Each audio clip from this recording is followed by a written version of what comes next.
Hey guys, what's up? It's Dan Weinberger here, CEO of Morpheus.Network. Really excited to be with you guys today. Got a cool video for you guys. Joined today by a couple people.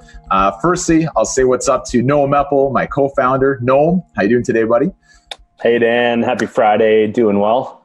All right, awesome. I don't know if you guys are watching, if it is Friday, but for us, it's Friday. So yes, happy Friday, Noam, as well. And we're actually here to introduce someone who I'm proud to say is a signed Morpheus.Network ambassador.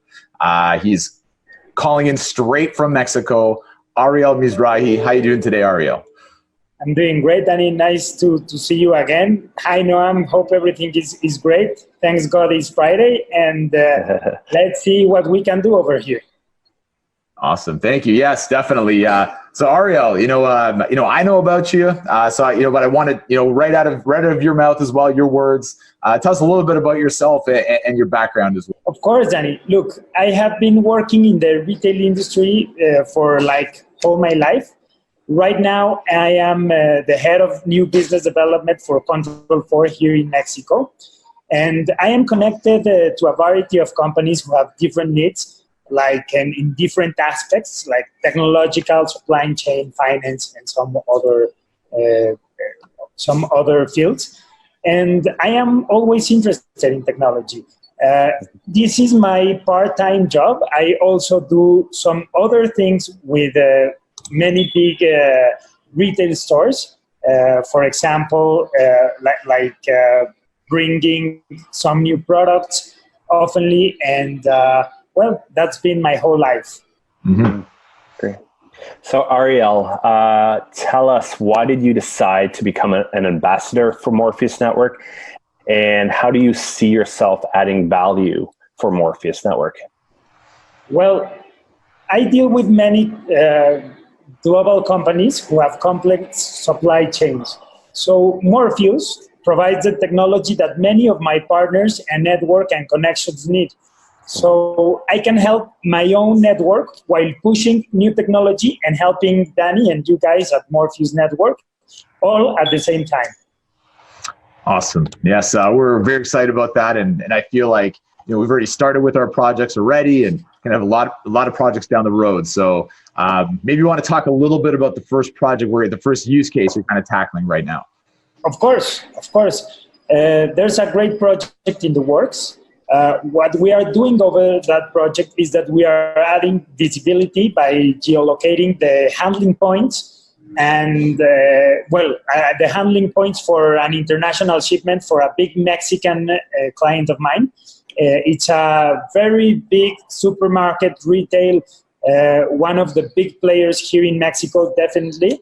I'll give you more details afterwards once the pilot project completes successfully.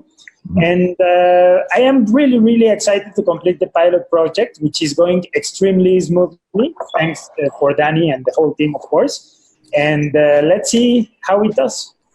Yes, most definitely. I'm excited about it as well. And the reason it's such a good project and such a good pilot is because it's a perfect use case for the platform, adding visibility, adding compliance, and all these different parts that we're really, really good at. So when you're looking at various companies that we can help out, you kind of have to look at those use cases where, we're talking, to you, Ariel, but also to all those ambassadors around the world. If you're looking at different companies, everybody has a supply chain, but we have to find the right use case, the right way to get your foot through the door, what their pain points are, and how we can solve those. So speaking about compliance documentation, one of the big questions we get a lot of the time, and I'm going to actually throw this over to Noam, is dealing with blockchain and transparency. We field the questions about sensitive documentation and sensitive things in the supply chain. How do we handle that with Morpheus, Noam? Yeah, that's an amazing question. Documents and data within a supply chain, it's an interesting challenge because you need to be able to share your documentation and data quickly with your partners and suppliers. So you need that high availability, but at the same time, confidentiality is so important. You need to ensure that your data remains confidential and that you're not sharing it with the wrong people. And so, our approach is very interesting because we can write data and store documents on a public blockchain as well as private blockchains and side chains. And we utilize various technologies such as IPFS manifest. And that's interesting because it allows us to strike that right balance between what data should be publicly verifiable on a public blockchain and what data should be private. And we come up with that right balance by, you know, we work hand in hand with these partners and with these pilots that we're running to ensure that for every client, for every customer, we have that right balance. So, you know, it really comes down to the power and the flexibility of our platform, I think, to ensure that for every customer, you know, what needs to be public, we can make it public. What needs to stay private, we can keep it private. Yeah, no, I think that's, you know, you explained that really well. It's the interoperability of all these different systems out there. This awesome technologies out there, just using the right technology at the right time. So anyhow, thanks so much for that, Noam and Ariel. Thank you so much for taking the time today, guys. Awesome talking to you, of course. And as always, if any questions from the community about this video or anything else we put out there, feel free to reach out to us directly, to myself, to Noam. Don't bug Ariel. If you have a question for Ariel, you can bug us and we'll relay it to him. You know, we'll filter that out. So thank you guys so much. Everybody, have a great day. Talk to you guys soon. Have a great one. Thank you, Danny and Noam. Thank you so much. Thank you. Thank you. Bye.